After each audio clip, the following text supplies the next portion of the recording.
Hello students, I, Engineer Manmohan, Assistant Professor, Department of Mechanical Engineering, welcomes you in PKG group of institutions. Okay students, today I will go to teach you kinematics of machine. Actually, kinematics of machine is your subject in third sem. Kinematics of machine actually what does it mean? Kinematics means something in static or moving. In kinematics, we study the only forces which acts on the body. Neither motion is considered nor its velocity is considered. Let's go ahead. First of all, I would like to teach you what is mechanism. Mechanics क्या होता है? Mechanics is a branch of science which deals with the behavior of objects at rest or in motion under the influence of forces. मतलब कहना क्या चाह रहे हैं, mechanism जो है वो एक साइंस ब्रांच है साइंस की, जिसमें हम जो हमारे ऑब्जेक्ट्स है उनकी मोबिलिटी मतलब उनके मोशन और उनकी रेस्ट की पोजीशन को बताता है. The influence of forces. Okay, engineer mechanics involves the application of principle of mechanism solve real time engineering problems. जिसके कारण क्या होता है बच्चे, जैसे हमारी मैकेनिज्म के बारे में हमें पता चलता है तो all the mechanical branch deals with the motion and mechanism. इसके वजह से हमें क्या होगा, हमारे सारे कॉन्सेप्ट क्लियर होते चले जाएंगे. तब हमें पता चलेगा कि हमारा मैकेनिज्म और मैकेनिक्स कौन सा लगा हुआ है. ठीक है, जैसे आप इस फिगर में देख रहे हैं, एक अपने पास एक मैन है जो कि लोड लगा रहा है रस्सी पर. ये देखो, ये लोड लगा रहा है. यहाँ हमारी पुली लगी हुई है, पुली पे ये रोप है, रोप को ये खींच रहा है, जिसकी वजह से इसका एफर्ट्स कहाँ से जा रहा है, एफर्ट्स जा रहा है इसका हाथ से एफर्ट्स लगाएगा. और ये हमारा लोड है, कोई भी हमारा भारी ऑब्जेक्ट है तो हमें आसानी से इसको खींच सकते हैं. तो इसी तरह के मैकेनिज्म को हम स्टडी करने के लिए डिफरेंट टाइप्स के pair, link, kinematic pairs etcetera use करेंगे. चलो देखते हैं आगे. काइनेमेटिक्स देखो बच्चों, काइनेमेटिक्स इन्वेंट किया गया था निकोलस ऑर्स में. Presented time the velocity by length. It is the study of motion. जैसे मैंने बताया था ना बच्चों, ये ओनली स्टडी ऑफ मोशन है without addressing any forces that acting on the body. मतलब जो हमारी काइनेमेटिक्स है ये ओनली हमारी जो है स्टडी ऑफ मोशंस करते हैं. हम इसमें हम फोर्सेस को कैलकुलेट नहीं करते. ठीक है, जैसे हमारी मूविंग कार है, ओरिजिनल सिचुएशन, फाइनल सिचुएशन. मतलब कि हमारी कार चल रही है, एक पहली रेस्ट पोजीशन में है, जैसे ही मूव की तो हमने उसकी क्या की, मोशन की स्टडी करी. हमने उसकी फोर्सेस की स्टडी नहीं की कि उस पर फोर्स क्या लग रहा है, कैसे लग रहा है, कैसे मूव की. ठीक है, ऐसे ही बच्चों मशीन क्या होती है. मशीन हम सबको पता है, मशीन एक असेंबलेज होती है ऑफ कंपोनेंट्स की that converts a raw material into some usable finishing good, और a machine is using some raw material और any fuel and convert it into suitable और डिजायरेबल एनर्जी. ओके, तो हम mechanical language में machine की भी एक डिफरेंट लैंग्वेज पढ़ते हैं, जो कि a machine is a combination of rigid और resistance bodies formed and connected to that they move definite relative motion and transmit forces from the sources of power. A machine has two function, transmitting definitive relative motion and transmitting forces. समझ में आया बच्चों? मतलब एक जो machine होती है हमारी, एक कंप्लीटली रिजिड बॉडी होती है जो कि लिंक्स और पेयर से कनेक्ट होकर बनती है, और जिसमें क्या होते हैं, हमारा मेन काम होता है transmitting definite relative motion and transmitting forces. मतलब कि हमारे मोशंस और ट्रांसमिशंस कहाँ हो रहे हैं उनको, और फोर्सेस को कैलकुलेट करने में और उसको ट्रांसमिट करने में काम आती है. चलो बच्चों, काइनेमेटिक लिंक्स और एलिमेंट्स. देखो बच्चों, अभी मैंने बताया आप लोग काइनेमेटिक्स क्या होती है. Kinematics study is the study only force motion only. Neither force is calculated on it nor the velocity. Okay, तो काइनेमेटिक्स लिंक्स क्या होते हैं. Kinematic each parts of machine which moves relative to some other parts is known as kinematics links. A link और element need not to be rigid. मतलब rigid होने से क्या मतलब, रिजिड मतलब एक फिक्स नहीं होनी चाहिए. काइनेमेटिक एलिमेंट और लिंक वो है जो एक पार्ट्स को किसी दूसरे पार्ट से लिंक करती है, जैसे पिस्टन और कनेक्टिंग रॉड। अब हम सबको पता है ये पिस्टन हो गया, हमारा पिस्टन हो गया। पिस्टन में ये कनेक्टिंग रॉड जो है यहाँ पे फिट होती है, जिसके कारण, और ये जो निचला पोर्शन है ये हमारा क्रैंकशाफ्ट से कनेक्ट होता है, और ये इसके साथ लिंक बनाता है, ये क्रैंकशाफ्ट के साथ लिंक बनाता है। तो ये हमारा क्या बन जाता है, काइनेमेटिक पेयर। जैसे बता दिया ना बच्चों इसमें, जैसे हमारी ये पिस्टन है और पिस्टन के साथ कनेक्टिंग रॉड का कनेक्शन जो है काइनेमेटिक पेयर बनाता है। तो चलो बच्चों अब हम देखते हैं काइनेमेटिक जो लिंक है हमारी कितने तरह की होती है। Rigid link, a rigid link is one which does not undergo any deformation while transmitting motion. कहने का क्या मतलब है, ए रिजिड लिंक वो होती है जो किसी भी डिफॉर्मेशन में ट्रांसमिट नहीं होती, मतलब उसमें परमानेंट या टेम्परेरी डिफॉर्मेशन नहीं आते, उनको क्या बोलते हैं हम, रिजिड लिंक। जैसे पिस्टन और कनेक्टिंग रॉड। अब देखो पिस्टन और कनेक्टिंग रॉड है, जैसे हमारा एक पिस्टन हो गया, पिस्टन और कनेक्टिंग रॉड है।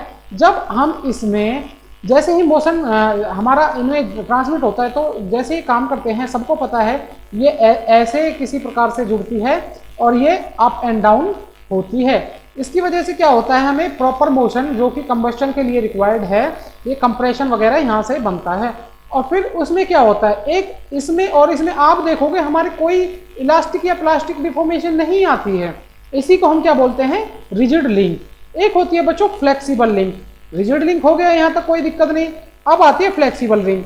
फ्लेक्सिबल क्या होती है, फ्लेक्सिबल लिंक होती है हमारी जिसमें जब हम मोशन ट्रांसमिट करते हैं तो एक समय में थोड़ा सा प्लास्टिक और इलास्टिक डिफॉर्मेशन आ जाता है। जैसे चेन होगी हमारी, बेल्ट होगी, रॉप, पुली पे जो बेल्ट रॉप चलती है हमारी, उस पे भी एक फ्लेक्सिबल लिंक क्रिएट होती है, जिसकी वजह से वो आपने देखा होगा वो थोड़ा टाइटनिंग हो जाती है और जिसकी वजह से इसमें थोड़ी इलास्टिक डिफॉर्मेशन आ जाती है। ओके बच्चों, चलो फ्लूइड लिंक। अब देखो बच्चों फ्लूइड लिंक क्या होती है।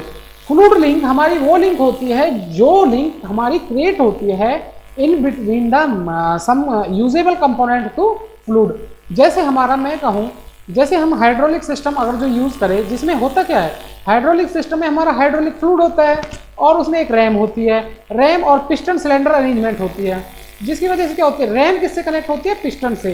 पिस्टन क्या करता है, उसको अप एंड डाउन करता है, जिसकी वजह से क्या होता है, पिस्टन में और फ्लूइड में एक लिंक क्रिएट हो जाती है, that is called fluid link. देखो कैसे, ए fluid link is one which is formed by having a fluid in respectable and the motion is transmitting through the fluid pressure or compression only, as in the case of hydraulic press, jacks and brakes. Is that clear students? Let's go. Structure. अब बच्चों आपको सबको पता है structure actually होता क्या है। Structure देखो बच्चों, जो हमारी बॉडी का स्केलेटन सिस्टम है that is also structure.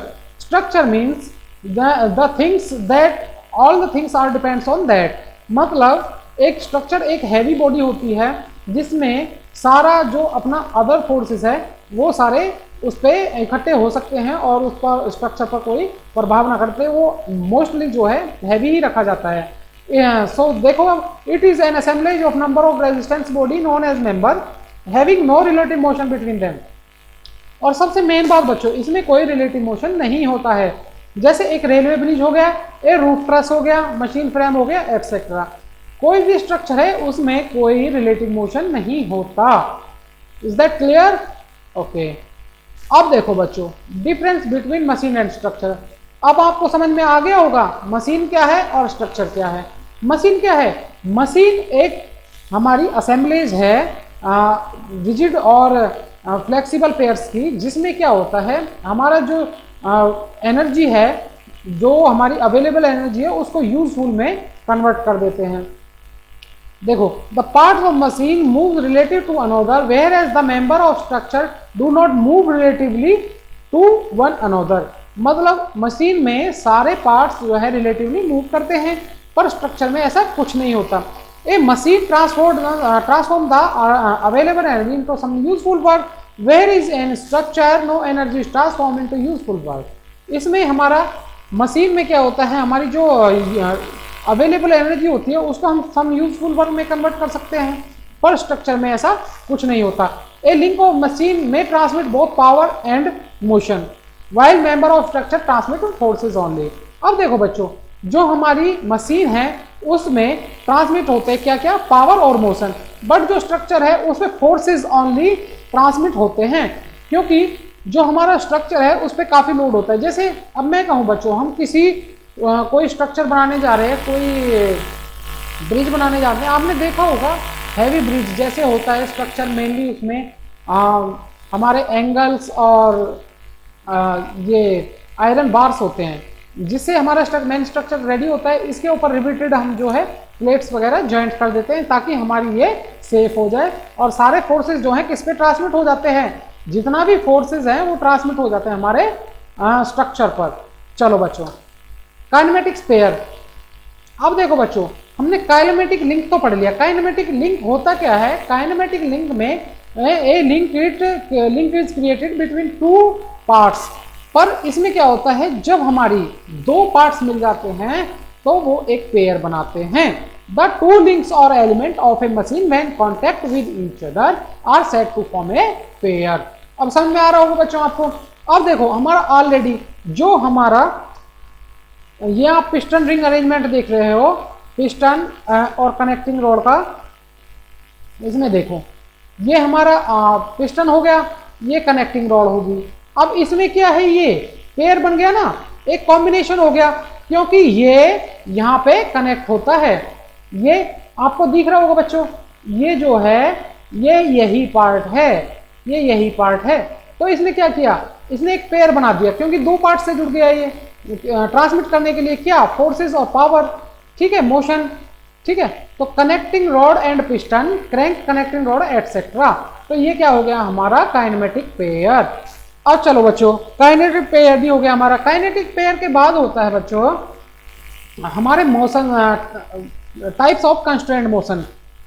Motion क्या होता है, मोशन आपको पता है, मोशन क्या होता है, द मोबिलिटी ऑफ समथिंग और एनी ऑब्जेक्ट, मतलब कि एक चीज का एक जगह से दूसरे जगह पर transmission is known as motion, ठीक है। Completely constraint motion, completely constraint motion बच्चों वो होता है when the motion between a pair is transmit to a definite direction only.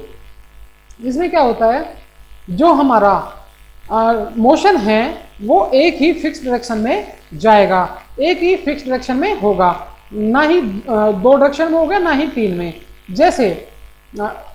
जैसे देखो, ये देखो बच्चों, स्क्वायर हॉल है, स्क्वायर हॉल में हम स्क्वायर बार डालते हैं, तो इसमें क्या होगा, स्क्वायर हॉल में जब हम स्क्वायर बार डालेंगे तो इनका कैसे होगा ट्रांसमिशन, ऐसे ऐसे ओनली होगा, ना तो सर्कुलर हो सकता है, ठीक है बच्चों, ना ऐसे हो सकता है, मतलब ऐसे, ठीक है। जो होगा इनकी ट्रांसमिशन ओनली दिस वे में होगा, और कोई मोशन एग्जिस्ट ही नहीं करेगा यहाँ पर, तो ठीक है। तो ये हो गया हमारा कंप्लीटली कंस्ट्रेंट मोशन, ठीक। चलो बच्चों, साफ आगे चलते हैं। Incompletely constraint motion, incomplete constraint motion कौन सा होता है, देखो कंप्लीट कंस्ट्रेंट मोशन हो गया हमारा जो ओनली सिंगल डायरेक्शन में चले। अब ये हो गया इनकम्प्लीट, इसके नाम से ही क्लियर है, इनकम्प्लीटली कंस्ट्रेंट मोशन।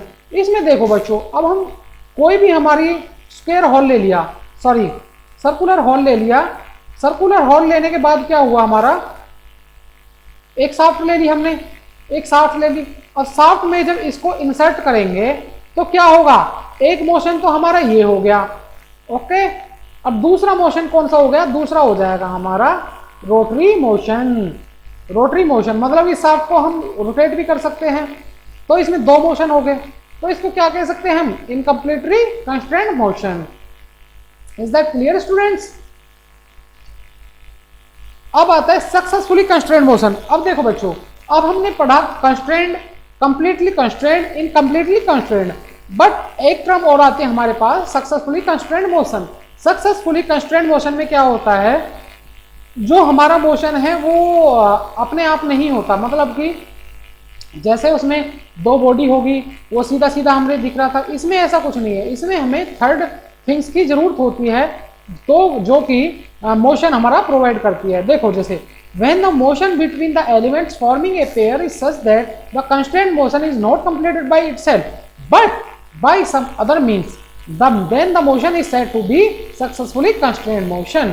आया समझ में? जैसे अब देखो बच्चों, the motion of IC engine valve, these are kept in their seat by a spring। जैसे आपने देखो, आपको पता होगा बच्चों, शायद आप पहली बार मैकेनिक्स पढ़ रहे हैं, तो आपको मैं बता दूं, जो हमारा इनलेट और आउटलेट वाल्व होते हैं इंटरनल कंबस्टन इंजन के, वो क्या होते हैं, वहां पे स्प्रिंग लगा होता है। ये आपको दिख रहा होगा स्प्रिंग्स, ये हमारा स्प्रिंग्स लगे होते हैं। तो इन स्प्रिंग्स की वजह से क्या होता है, जब हमारा पिस्टन अप एंड डाउन, ये कैम है हमारी, कैम जैसे रोटेट होती है तो अप डाउन होता है, इसकी वजह से हमारे इनलेट वाल्व और आउटलेट वाल्व के जो पोर्ट्स हैं वो ओपन और क्लोज होते हैं। ओपन कब होते हैं? At the time of suction. Suction means जब उसमें फ्यूल और एयर का मिक्सचर इन हो रहा हो, इसमें कंबस्टन चेंबर में। और आउट कब होते हैं? ओपन कब होता है आउटलेट? जब हमारा सारा कंबस्टन होने के बाद एग्जॉस्ट जो स्ट्रोक होता है, उसमें एग्जॉस्ट स्ट्रोक में ये वाल्व हमारा पोर्ट ओपन हो जाता है और यहाँ से जितना भी एग्जॉस्ट गैसेज है हमारी आउट हो जाती है। तो ये सारा मैकेनिज्म किस पे ऑपरेट होता है? सारा मैकेनिज्म कैम पे ऑपरेट होता है। कैम ही इसको क्या करती है? ऑपरेट करती है। जैसे आप देख रहे हो ना ये, तो जैसे ये इसकी पोजीशन जो पॉइंट पोजीशन दिख रही है आपको, इस पॉइंट पोजीशन से ही हम सारा कुछ सेट करते हैं। जैसे जब हम, ये कैम है हमारी, ये इसका फॉलोवर है, ये इसका फॉलोवर है, तो जैसे जैसे कैम इसमें स्ट्राइक करेगी तो फॉलोवर अपनी डायरेक्शन देगा और ये वाल्व यहाँ से इन और आउट हो जाएंगे। ठीक है, तो मैं उम्मीद करता हूँ आपको समझ में आ रहा होगा। और इसकी वजह से क्या होता है, अब हम आते हैं अपने मेन पॉइंट पे, तो सक्सेसफुली कंस्ट्रेंड। अब इनकी वजह से जो मोशन क्रिएट हुआ, that is called successfully constrained motion, क्योंकि ये सेल्फ से नहीं हो रहे हैं, इनके लिए सम अदर एनर्जी यूज होती है। ठीक है, चलो नेक्स्ट चलते हैं। अब आता है क्लासिफिकेशन ऑफ काइनेमेटिक्स पेयर। ठीक है, ये भी हमारी कई तरह के होते हैं according to the type of relative motion between the elements. Sliding pair, sliding pair क्या होते हैं? देखो आपको इसके नाम से क्लियर है, स्लाइडिंग पेयर जब दो थिंग्स हमारी आपस में स्लाइड कर रही हो, that is called sliding pair. जैसे अब आपको दिख रहा होगा ये पिस्टन दिख रहा है, ये पिस्टन हो गया, ये सिलेंडर हो गया हमारा। ठीक है, इसमें ये अप डाउन होता है, ये देखो, ये इसकी मोशन ऐसे ऐसे होती है, ऐसे ऐसे होती है, तो अप डाउन होता है। ये स्लाइडर है इसका, ये ऐसे घूमेगा और ऐसे ऐसे ऐसे घूमेगा ये, और ये यहाँ से जाके अब जाएगा, एक बार इसकी पोजीशन यहाँ आएगी, फिर नीचे आएगी, तभी ये स्लाइडिंग मैकेनिज्म हो जाएगा हमारा, that is called sliding pair. Okay, अब आता है बच्चों टर्निंग पेयर। इसके नाम से भी क्लियर है, टर्निंग पेयर। टर्निंग पेयर में होता क्या है? टर्निंग पेयर में क्या होता है बच्चों, एक्चुअली एक हमारे टर्न करने के लिए शाफ्ट या कुछ भी होगा जो कि टर्न करना मतलब रोटेट करना। टर्न मीन्स रोटेशन या रिवॉल्व। ठीक है, वन कैन ओनली टर्न और revolve about a fix axis of another link.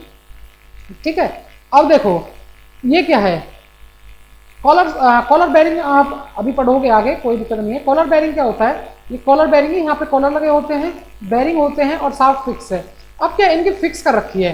ठीक है, अब ये शाफ्ट जो है इसी के अंदर रोटेट करती है, इसी के अंदर रोटेट करती है, तो टर्न करती है, रिवॉल्व करती है इसी के अंदर, that is called turning pair. Next आ जाते हैं बच्चों रोलिंग पेयर। रोलिंग पेयर क्या होता है? रोलिंग पेयर में हमारे पास जो है रोलर्स होते हैं, देखो रोलर्स होते हैं, ये रोलर हैं, बॉल जिनको बोल देते हैं ना, बॉल बेरिंग्स। बॉल बेरिंग्स में क्या होती है? बॉल होती है एक्चुअली, जो कि एक क्या होती हैं, अटैच होती हैं विद सेकेंड पार्ट, जिनको हम बोलते हैं जर्नल एटसेट्रा। तो बॉल बेरिंग में क्या होता है? बॉल बेरिंग में बाल होती है और बाल जैसे ही मूव करती है तो रोलिंग पेयर का हमारे फॉर्मेशन होती है। रोलिंग पेयर मतलब pair between these point and these point. तो जब ये लिंक बन क्रिएट होगी, that is called rolling pair. चलो बच्चों, स्क्रू पेयर, इसके नाम से भी क्लियर है, स्क्रू पेयर। जब हमारा कोई स्क्रू यूज होता है, उस पर नट बोल्ट असेंबली हम देखते हैं, तो उसमें क्या होता है? स्क्रू पेयर बनता है। स्क्रू पेयर, स्क्रू होते हैं, उसमें थ्रेड्स होते हैं, थ्रेड्स पे क्या करता है, हम नट बोल्ट को टाइटन करते हैं, that is called screw pair. अब आता है बच्चों स्फेरिकल पेयर। स्फेरिकल पेयर में क्या आता है? स्फेरिकल पेयर आपने देखा होगा, जो हमारा मिरर है, साइड मिरर होता है गाड़ी का, साइड मिरर या बैक मिरर, उसमें क्या होता है, एक रॉड लगी होती है पीछे की साइड, सबने देखा होगा, वो स्फेरिकल होती है। स्फेरिकल होती है, उसमें क्या होता है, उसको हम एडजस्ट करने में मदद मिलती है। किसको एडजस्ट करने में? मिरर को। तो that is called spherical mirror. देख रहे हो आप, ये स्ट्रक्चर सबने बच्चों देखा होगा, सबने देखा होगा। ये उसकी रॉड होगी जो कि पीछे मिरर के लगी होती है, और यहाँ पे मिरर अटैच होता है हमारा, ये मिरर अटैच होता है। ठीक है, चलो बच्चों, according to the type of contact between the elements. अब देखो इनके एलिमेंट्स के टाइप, कॉन्टैक्ट्स के हिसाब से किस टाइप के हमारे जो है पेयर होते हैं वो हैं। अब लोअर पेयर, लोअर पेयर क्या होता है? लोअर पेयर में क्या होता है, जो हमारा कांटेक्ट है बॉडीज के बीच में वो मैक्सिमम होता है। रोलिंग या मोशन बॉडीज के बीच में जो हमारा कांटेक्ट है वो ज्यादा होता है। देखो, when the two elements of a pair have a surface contact, when relative motion takes place, the surface of element slide over the surface of others. मतलब जो हमारा एक है वो दूसरे पे स्लाइड करे और उनका सरफेस कांटेक्ट ज्यादा होता है, जैसे हमारे स्लाइडिंग पेयर, टर्निंग पेयर्स और स्क्रू पेयर्स। ठीक है बच्चों, अब आता है हाइयर पेयर। हाइयर पेयर में क्या होता है, जो हमारा टू एलिमेंट्स का पेयर के लिंक लाइन, जो पॉइंट ऑफ कांटेक्ट, वो लाइन या पॉइंट ऑफ कांटेक्ट होता है जब उनके रिलेटिव मोशन ट्रांसमिट होती है। जैसे टूथिड गियर, टूथिड गियर में लगता तो हमें बच्चे ऐसे है जैसे हमारा पूरा गियर ट्रांसमिट कर रहा है पावर को, पर एक्चुअल में होता क्या है, वहां हमारा एक पॉइंट पे, देखो वहां हमारा एक पॉइंट पे, जैसे मैं बोलूं आपको, जैसे ये गियर का टीथ हो गया हमारा, ये हमारा जो ड्रीवन है उसका टीथ हो गया। ठीक है, एज ए एग्जाम्पल मैं आपको ले रहा हूं, ये हो गया।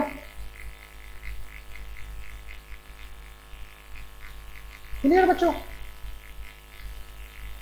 अब यहां से देखो, अब ये जो है, ये जब ट्रांसमिट करेगा, जब ये रोटेट करेगा गियर, और ये रोटेट करेगा कैसे भी, ये हमारे एंटी क्लॉकवाइज जो भी डायरेक्शन होगी, तो ये पॉइंट यहाँ पे कांटेक्ट पे जो होगा फोर्स लगेगा, पॉइंट पे फोर्स लगेगा, जिसकी वजह से हमारा क्या होगा, जो पॉइंट कांटेक्ट होगा जो हमारा हायर पेयर बनने में मदद करेगा, इसी को हम क्या बोलते हैं, हायर पेयर। चलो बच्चों, according to the type of closure, self closed pair, when the two elements of a pair are connected together mechanically in such a way that the only required kind of relative motion occurs। ठीक है, जब हमारे कोई दो element है mechanically एक दूसरे से कनेक्ट होते हैं, रिलेटिव मोशन हमें रिक्वायर्ड होती है, तो वो उसी के हिसाब से एडजस्ट हो जाते हैं, that is called lower pair. Forced closed pair, when the two elements of a pair are connected mechanically but are kept in connected by the acting of forces। जैसे हमारा क्या है, क्लोजर पेयर में क्या होता है, एलिमेंट्स होते हैं दो जो मैकेनिकली कनेक्टेड होते हैं एक्सटर्नल फोर्सेस से, जो खुद ही अटैच नहीं होते और एक्सटर्नल फोर्सेस से हमारे एक्ट करते हैं। जैसे cam and follow, cam and follower का एग्जांपल दिया था ना बच्चे, अभी मैंने समझाया था तुम्हें अच्छे से, that is called cam and follower. Forces, इस फोर्स में इसमें क्या होगा, ये कैम जो है हमारा, कैम और फॉलोवर हेल्प करेंगे किसमें, क्लोज पेयर क्रिएट